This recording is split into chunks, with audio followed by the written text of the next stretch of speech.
Lo que usted observa no es exactamente un río.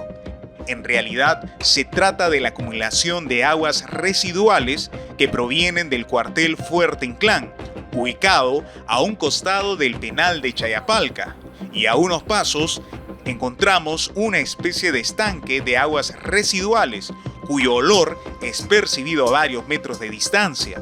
Todo esto ubicado en la comunidad campesina de Maure, comunidad que no solo teme el incremento de la delincuencia ante una posible ampliación del penal de Chayapalca, sino a la contaminación del río Maure y a sus comunidades. Chayapalca queda casi 5.000 metros de altura y yo conozco Chayapalca. Puedo asegurarles que ahí no hay nada más que el penal. Nada. Es una pampa en el altiplano. Una pampa inmensa. Entonces, se paran ahí, dan la vuelta a 360 grados y solamente miran pampa. Y una carretera, una trocha que sirve de medio de comunicación. ¿Usted vive aquí, cerca? Sí, señor. Es mi casa. Son cobertizos, todo eso. Ahí vivo, sí. Bueno, El gobierno central dice que alrededor del penal no hay nada, solo es una pampa. No, nosotros siempre vivimos. Mi finado esposo Walter Alvarado me dejó acá. Yo soy nuera más bien. Al costado vive mi cuñada Martina. Sí. O sea, hay familias. Sí. Y mi sobrina Silvia más bien está al frente. Sí. Pero yo vivo continuo ahí. Vivo con toda esta contaminación así desde el 97 que se instaló el penal. Contradictoriamente a lo señalado por el primer ministro, en los alrededores del penal de Chayapalca y del Fuerte Inclán existe cerca de una decena de anexos cuyas familias viven asentadas hace muchos años atrás. Acá en este centro poblado existen 12 anexos y todos los anexos estamos contaminados con el río. Correcto. Sí. Por otro lado, las autoridades del INPE y del gobierno central señalan de que alrededor del centro penitenciario no hay gente, no hay nada. No hay nada, mira acá mismo, mira acá sitio están viendo, ustedes mismos, hay una familia que vive acásito y con dentro de ese olor están viviendo. Y también, mira, al frente, ese anexo, acá hay escuela, hay estudiantes que están estudiando, hay profesores. Todos estamos acá contaminados con el olor nomás todavía. Todas las noches a mí me duele el estómago. Tengo una infección en el estómago. No puedo comer, no puedo nada. Me siento mal de salud y estoy mal de la vista más. Sí. ¿Le genera a usted alguna preocupación el hecho de que ahora el penal busque ampliar su capacidad? Sí, me genera. No solo el penal y el ejército también. Se hace bastante abuso acá. No solo el penal. El ejército, todo este alrededor está contaminado de heces. No tiene ni un pozo séptico, no tiene nada, absolutamente nada. Para el gobierno central, en los alrededores del penal no hay nada. No, siempre han vivido acá toda la vida. No más antes del cuartel todavía han vivido acá los señores Alvarado, los señores Sanquices, toda la vida. Más abajo hay, por decir, hay más estancias. Toda esta parte no es una pampa, acá nos dedicamos a la crianza de ganado, pequeño del llama, alpaca, cordero, ahora que ya no crían tampoco cordero, ¿no? Pero alpaca y llama hasta el momento criamos. De eso nos abastecemos, ¿no? De eso vivimos. Como usted lo escucha, este problema data de muchos años atrás, donde pobladores de esta comunidad campesina vienen denunciando la contaminación del río Maure, así como de los suelos. De acuerdo al portal de Servicio de Información Nacional y Denuncias Ambientales, SINADE, encontramos el reporte de 2 denuncias por presunta afectación ambiental. El primero de ellos data desde el 18 de octubre del 2023, denuncia presentada por pobladores de la comunidad. En el contenido de la denuncia se señala que se estaría afectando al suelo, al río Maure, bofedales y a la flora y fauna silvestre como consecuencia de la descarga de residuos sólidos por parte del ejército peruano y el penal de Chayapalca.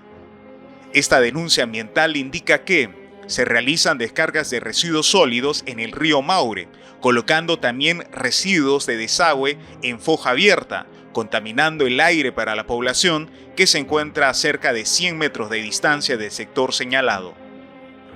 En el historial de acciones de la denuncia ambiental encontramos que el Ministerio de Justicia, ministerio a cargo del INPE, ya habría adoptado acciones, algo que para los pobladores de la comunidad no se habría realizado.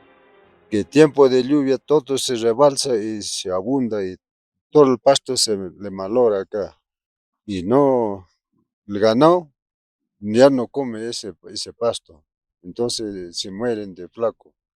Igual manera, todo el desagüe se va al río, tiempo de lluvia, ¿no?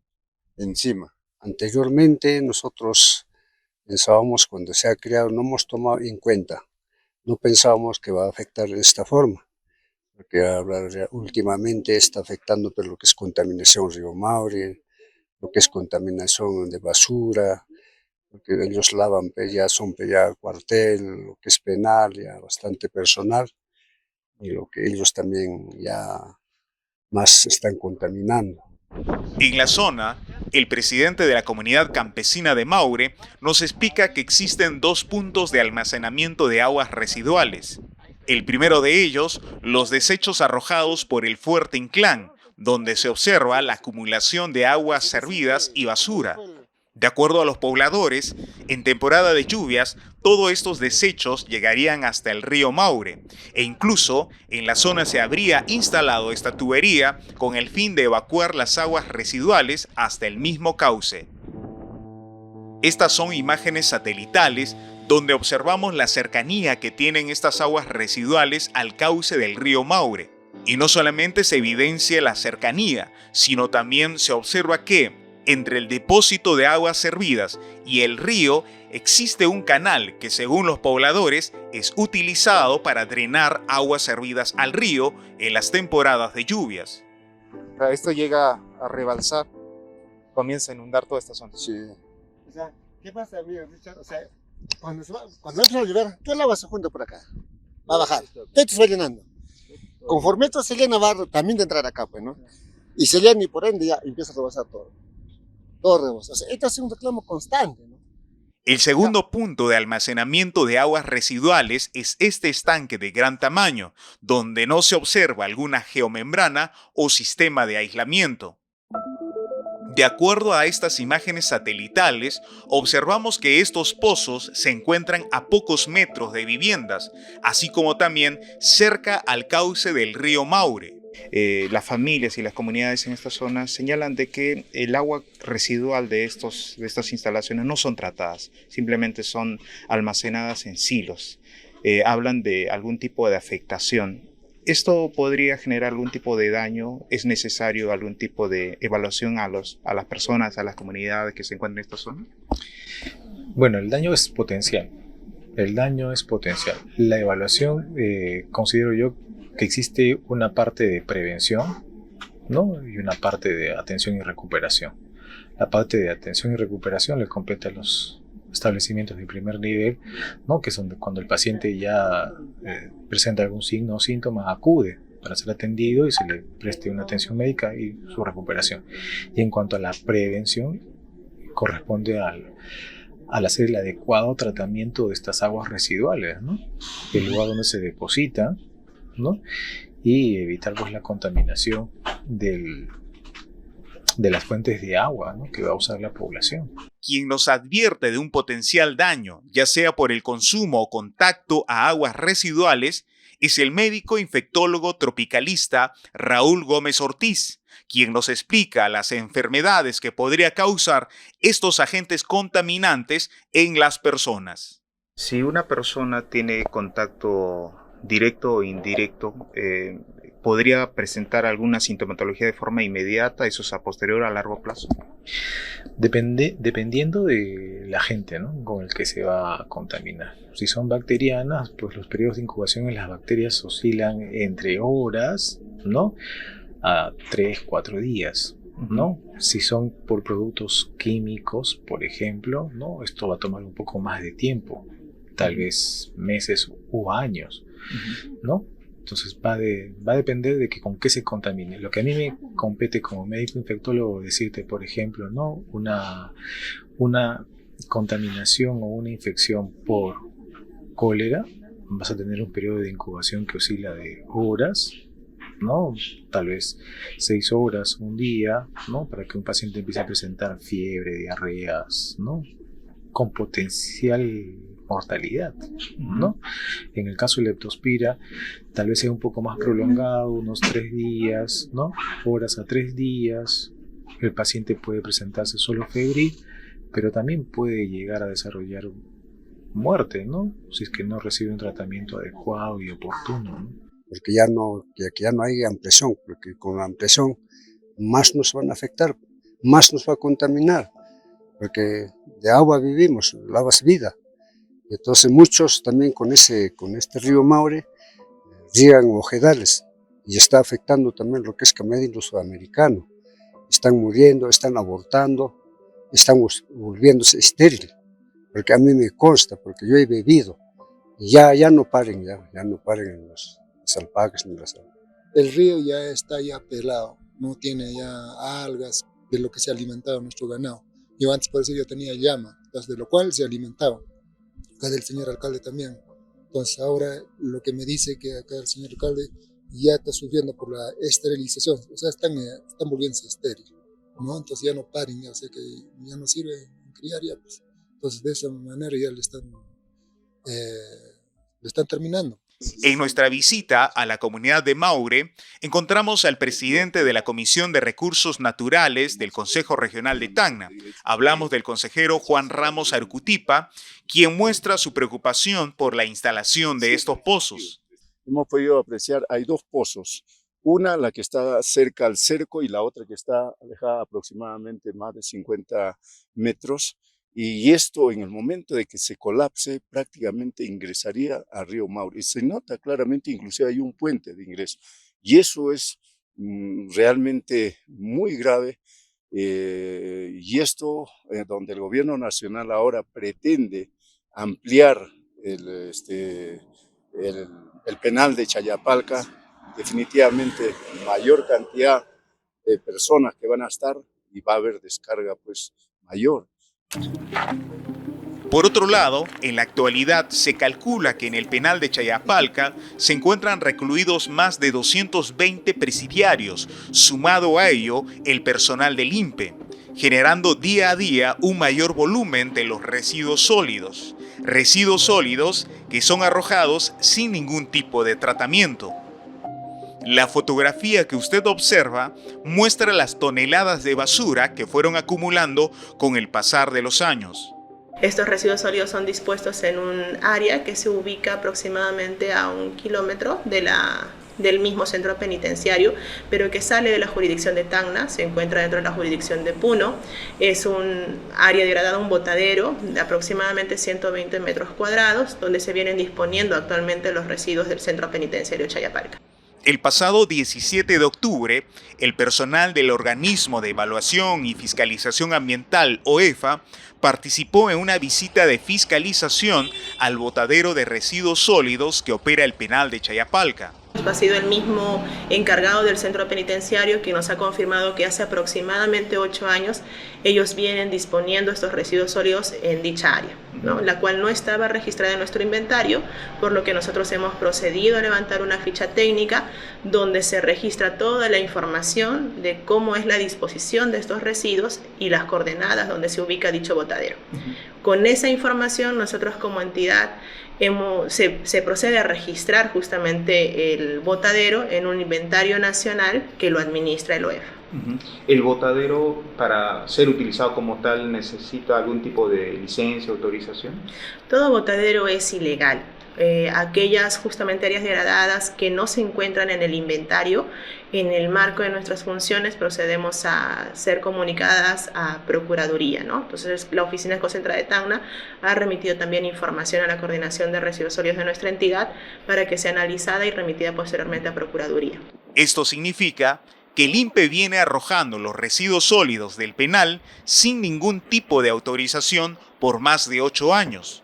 La funcionaria nos explica que el INPE tiene como fecha límite el 9 de enero del 2025 para elaborar instrumentos correctivos. Toda entidad que administra un botadero, toda institución o cualquier particular que administre un botadero, tiene como fecha máxima hasta el 9 de enero del 2025 para poder elaborar estos instrumentos y aprobarlos, presentarlos ante la autoridad ambiental competente. ¿Se podría decir en términos sencillos que el INPE tiene hasta esa fecha para regularizar todo esto? Para regularizar, justamente para poder recuperar esa área. En el marco de la norma nos señala que estas áreas que son áreas degradadas tienen que ser primero categorizadas. UEFA categoriza estas áreas en base a criterios técnicos y las categoriza para que pueda ser un botadero de recuperación o un botadero de reconversión. En mérito a esta primera categorización, UEFA luego lo registra en el inventario ya con esta categoría y es la entidad que administra el botadero la que tiene que elaborar el instrumento correctivo. El OEFA viene evaluando la situación de este botadero para finalmente determinar el destino de estas áreas. Está todavía esto en análisis por el OEFA para determinar cuál sería la categorización, ¿no? Aproximadamente, probablemente en un par de meses tendremos ya la categoría. Pero en base a los criterios que nosotros hemos identificado que tiene este botadero, lo más probable es que sea categorizado para recuperación. Si hablamos de una categorización de recuperación, no es más que el cierre definitivo del botadero que viene operando el penal de Chayapalca.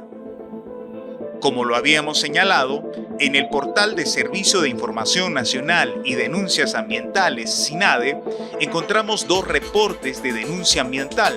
Precisamente, la segunda denuncia, con fecha 28 de noviembre de 2024, es a consecuencia de la última visita del OEFA a la comunidad de Maure. Con respecto a las aguas residuales, se ha visitado un área que está contigua al ejército, Fuerte Inclán, me parece que es el nombre del ejército que está ubicado en Chayapalca. Se visitó un área de regular tamaño donde se daba el almacenamiento de estos residuos. Eso sí se ha informado a nuestra entidad también para que pueda ser derivada, registrada la denuncia y derivada a la entidad competente. No estaría bajo competencia directa del OEFA, pero en el marco de ente rector sí podemos trasladarlo a la entidad competente de fiscalización. Tanto como en la primera y segunda denuncia ambiental, los hechos reportados fueron derivados a la Administración Local del Agua de Caplina y Locumba para su respectivo proceso. Con esta información, nos constituimos hasta las oficinas de la ALA Caplina Locumba con la finalidad de conocer qué acciones se tomaron conforme a sus atribuciones por esta presunta afectación ambiental. Pero la respuesta que tuvimos es que el jefe de la ALA no podría declarar por no contar con las respectivas autorizaciones. Quien también guarda silencio ante estas denuncias ambientales es el Ministerio de Justicia y Derechos Humanos, ya que a través de la Ley de Transparencia y Acceso a la Información Pública se solicitó una copia del documento remitido al SINADE, donde se informa las acciones adoptadas ante la presunta contaminación. Hasta el cierre de este reportaje, el Ministerio de Justicia aún no remitió información alguna. Nuestra intervención que se tuvo el 17 de octubre estuvo abocada a la identificación de un botadero, que era la alerta que también se tenía por parte de la Fiscalía. Y en el marco de esas funciones, sí podemos iniciar procedimientos sancionadores y de determinarse incumplimiento de la norma, sí se podría imponer una multa, en este caso al centro penitenciario. De acuerdo al cuadro de tipificación de infracciones administrativas, por el incumplimiento de las obligaciones en la recuperación de las áreas degradadas por residuos sólidos, la sanción económica asciende a 720 UITs por considerarse una infracción muy grave, es decir, si el INPE no cumple con presentar los instrumentos correctivos hasta el 9 de enero del 2025, sería sancionado hasta con 3.708.000 soles, tal como lo establece este cuadro de infracciones administrativas del OEFA. Mientras las autoridades aún no determinen si realmente hay una afectación en estas zonas altoandinas, a pesar de existir 2 denuncias ambientales, Los pobladores de esta comunidad campesina seguirán en la incertidumbre si con estas condiciones medioambientales podrán vivir en las tierras que habitan por generaciones. Todos nos mantenemos nosotros al costado del río, nos mantiene ese río. Entonces, si es que se va a ampliar y va a haber más contaminación y más vamos a estar perjudicados nosotros. ¿Y dónde nos vamos a ir para mantener nuestra familia?